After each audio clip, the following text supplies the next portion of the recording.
Now, let's just also talk about the suspects. So far as the 10/11 terror attack is concerned near the Red Fort area in the heart of the national capital. We're talking about the module in which the suicide bomber, we're talking about from Al Falah University in the Faridabad area of the NCR region, drove explosive-laden a car. This is Dr. Muzammil, the terror suspect from Al Falah University. This basically means that there was 2,900 kg of explosives that was recovered. We also have another suspect, Dr. Shahina, the terror suspect from Al Falah University, again from Faridabad. And this is where the explosives were stored in her car. Do remember the ammunition that was found, the gun that was found, the rifle that was found inside her car. And we also have Dr. Adil, a terror suspect in the case as well. He was arrested in Jammu and Kashmir, and what was recovered from him was AK-47 as well as arms. So this is the latest update as far as the suspects are concerned. Do remember, 52 doctors have been questioned so far. So it is that white collar crime that we are seeing here, with 3 doctors at least who have been arrested so far.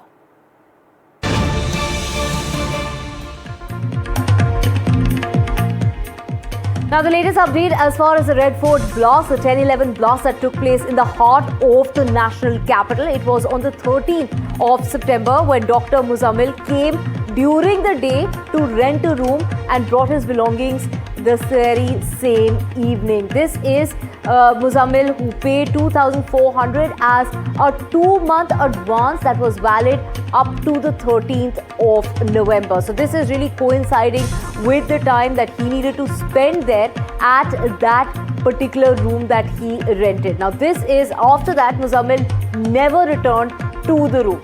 4 days ago, Muzammil told Haji, the landlord, that 2 people from Kashmir would come to collect the belongings kept in the room, and the next day a large number of police personnel arrived and took away all the items. In order to know more details on this, Anushka, my colleague, is joining us from the Al Falah University in Faridabad. Well, thank you, Anushka, for getting us this very latest breaking news that's coming about of where this man was supposed to stay. But within a few days, he left from that rented accommodation, which he had paid rent for 2 months in advance. He was supposed to be staying there for up until at least the 13th of November, for about 2 months from the 13th of September.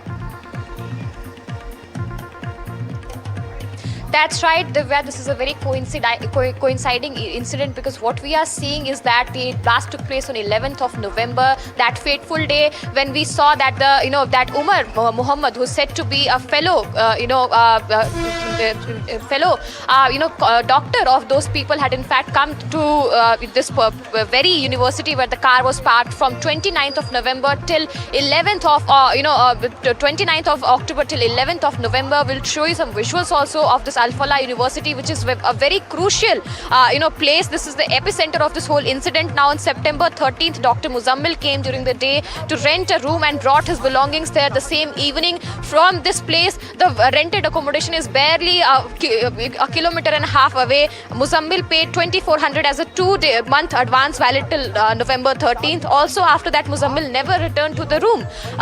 4 days ago, Muzammil told Hazi Madrasi that 2 people from Kashmir would come to collect the belongings that is kept inside the room, and the next day a large number of police personnel arrived and busted the large explosive haul that was in fact gathered at the particular rented accommodation. Hazi Madrasi, who's the landlord, had said that his verification was never done. This is the place inside the campus where Muzammil Shakil was staying from the past 3.5 years. His fellow colleague, female colleague Shaheen Sayyed, was in fact also living inside this particular campus premises, but also her car, that was a Swift Desire, was in fact being used to bring the arms and ammunitions to and fro from one location to another location. One big question here is that how did they manage to bring such large amount of explosives without being detected? Also, how were they able to amass 2,900 kilograms of explosives so close to the national capital? What we are also seeing is that when they rented the apartment, they had in fact given the rent till 13th of November. This is a very coinciding time. Indicates, and also the investigating agencies have reasons to believe that this was a very pre-planned attack that in fact happened at the Chandni Chowk that day, where 9 people have lost their lives so far. We're also reporting you from the Al Falah University, which remains at the epicenter, from where Shahina, and also what we are getting to know is that Muzammil Shakil was staying here. He was also a very big part of this whole plan, and now we are seeing that the blast took place and the investigating agencies and NIA have taken over this case. Over to you.